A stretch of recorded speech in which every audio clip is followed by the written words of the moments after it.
So, do you guys remember when we made the saffron whipped cream with the fermented berry juices?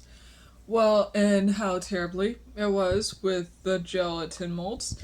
So now I'm going to make some white chocolate matcha brownies, except the white chocolate is also going to be made with Baileys. So I have 2 bars of white chocolate here, and I'm going to melt them down, add in Baileys, and temper them.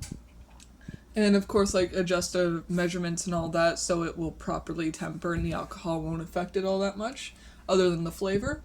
And so yeah, looking online, there's a bunch of different sites that say different tempering points. So I'm just gonna go for the average that I see, and do melt it to 40 degrees Celsius. Um, uh, there's just so many different sources that show different things. So I'm gonna melt it to 40 degrees Celsius, let it cool to 28 degrees Celsius, and I'm gonna warm it back up again to 30 degrees Celsius to temper it. Because I'm constantly seeing different sources say different things, so that's the ratio that I'm gonna go for. I have the water already setting up to boil, the bowl's on top, and I got my thermometer stuck to the metal thing on the side. So now, let's go temper some motherfucking white chocolate. Fuck yeah, baby, we getting melty up in this bitch. Hell yeah.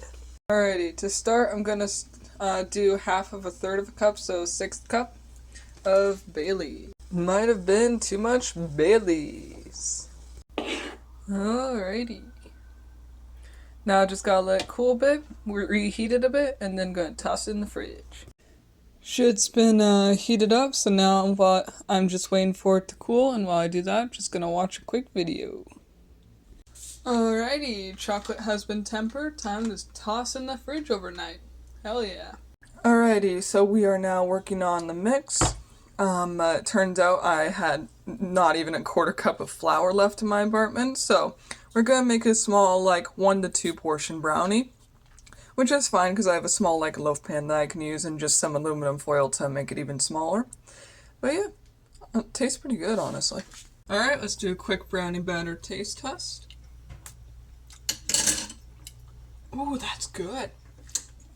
That's creamy and, like, not too sweet. Nice.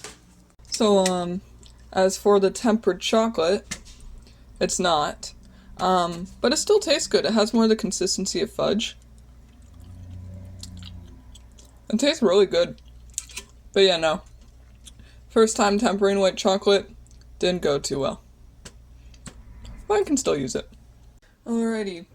Matcha brownie has been set up. I put the non-properly tempered white chocolate in the freezer a bit so it can be a little bit more solid.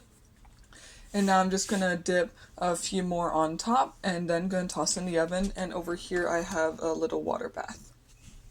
Alright, it is currently 10:07 a.m. and matcha brownie is in the oven, so I'm just gonna let that cook for however long it takes for a alcoholic matcha brownie to bake. So, I just quickly checked on it, and, it doesn't look like brownie, and so I decided to look into why, and, I used both baking powder and baking soda, so you guys can imagine how bubbly it is right now.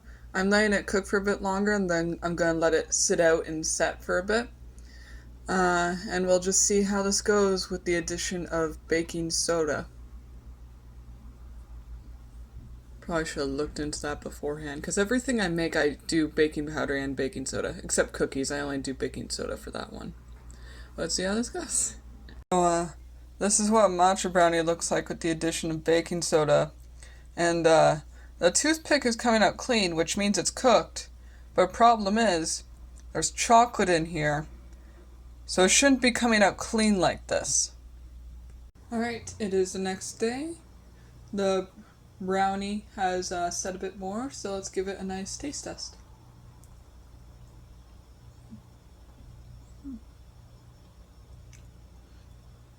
Okay, that's good. Nice and moist. Really melts in your mouth, goddamn. But it's still not good enough. You guys seen my reaction when it came to those fermented berry saffron whipped cream? It's good, but it's not good enough to make me jump and cry and come up with entire storylines for it. So I'm gonna keep on testing this, I'm gonna keep on making it, and I'm gonna keep on working on this dish until it is absolutely perfect. Because right now, it's decent. It's moist, it melts in your mouth within a few seconds. It's really good. But it's not perfect. I like fudgy, I like chewy. It's good, it's great even. Not perfect. Gonna keep on working on this before I even get started on another batch of fermented berries to try with the saffron. So let's see how it goes. Have a great rest of your days.